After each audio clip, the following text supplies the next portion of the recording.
Hello everyone, hope you all are doing well. Welcome to Diplomat's Desk. I am your host Meet Shah. For the next 8 minutes, you are a diplomat. Imagine yourself sitting inside South Block, surrounded by senior Ministry of External Affairs officials, discussing something that could shift the geopolitical balance in Asia. Because Russian President Vladimir Putin is visiting India for a highly strategic summit, and this visit is far more important than headlines suggest. So let's step into the diplomat's chair and understand every layer, every agenda, and every hidden messages behind this visit. India and Russia share a decade old special and privileged strategic partnership. But what makes this visit unique is this timing. Post Ukraine war, after sweeping Western sanctions, and at moment when global power dynamics are shifting. For Russia, India is a major diplomatic and economic lifeline.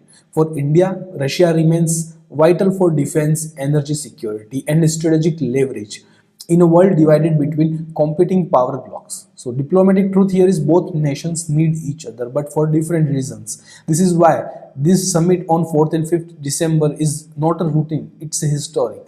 Let's walk into the fictional meeting room, files open, advisors ready. So, India's military platforms are 60 to 70% Russian origins. That means spare parts, maintenance, and upgrade pipelines are national priority. What Russia will push is joint production of helicopters and armored systems, faster delivery of S-400 components, new long-term military supply agreements, transfer of certain technologies. What India will insist on assurance against supply delays, stable payment mechanism, and despite sanctions, more localization under Make in India. Hidden truth behind this is Russia cannot afford to lose India to Western defense suppliers. India cannot afford disruptions in critical hardware. So this is a mutual dependency.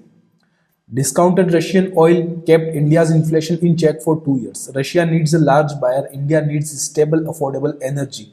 So the likely discussion points are the multi-year oil supply contracts, Indian investment in Russian oil and gas fields, LNG projects, and shipping corridors, reviving older pipeline proposal in new formats. So for every Indian watching this, stable fuel prices, stable economy, and stable daily life. So this is national interest in pure form. India Russia trade is at record high but heavily imbalanced. Russia exports far more due to energy purchases. India wants more exports of pharma, agriculture, machinery, automobiles, entry into Russian economic union market, reduction of the massive trade imbalance, the major hurdle. So sanctions make rupee ruble trade difficult. Diplomats are exploring local currency settlement systems, third country clearing banks, and special trade corridors. This is bureaucratic, yes, but crucial.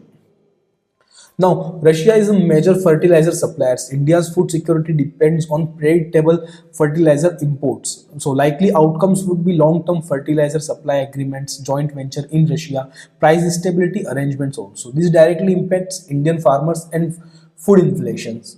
Let's talk about space and nuclear and technology. India and Russia collaborate deeply in nuclear energy at Kundankulam. Space missions, metallurgy and advanced materials, emerging technologies. New proposals may include next generation reactors, space crew training, joint deep tech projects. These are capacity building partnerships, not merely commercial deals.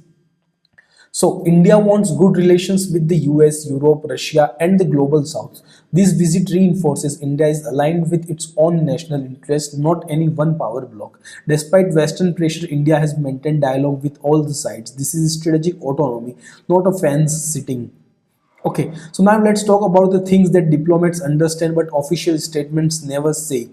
What Russia needs from India: a large energy buyer, diplomatic legitimacy, a market to replace Europe, and relief from total dependence on China. And what India needs from Russia: defense continuity, affordable energy, leverage in China dominated region, a stable partner in BRICS and SCO summits.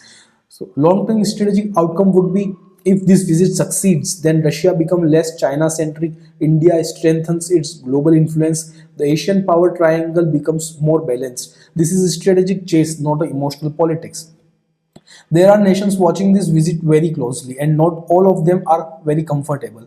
Let's talk about the United States and parts of Europe, why they are uneasy. India's large Russian oil purchases weaken Western sanctions. A successful India-Russia partnership gives Moscow diplomatic breathing room. India refuses to choose any sides, but the West also knows India is too important to alienate.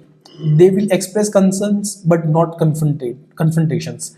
For the China's discomfort is more subtle and more interesting. A closer India-Russia relationship reduces China's influence over Moscow. Defense cooperation between India and Russia bother Beijing. A diversified Russian foreign policy threatens China's strategic advantage. China wants Russia to remain in its orbit. India wants balanced Russia. And that is quite geopolitical contest behind this summit. So today for few minutes you were a diplomat. So what did you understand is India and Russia shares a strategic partnership, not a sentimental one. Putin's visit will shape defense, energy, trade and geopolitics. Some countries are uneasy and some are quietly threatened. But India's compass is remain steady.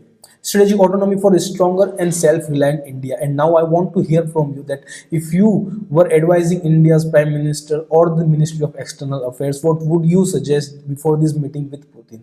So comment below and see you in the next one. Thanks for watching this.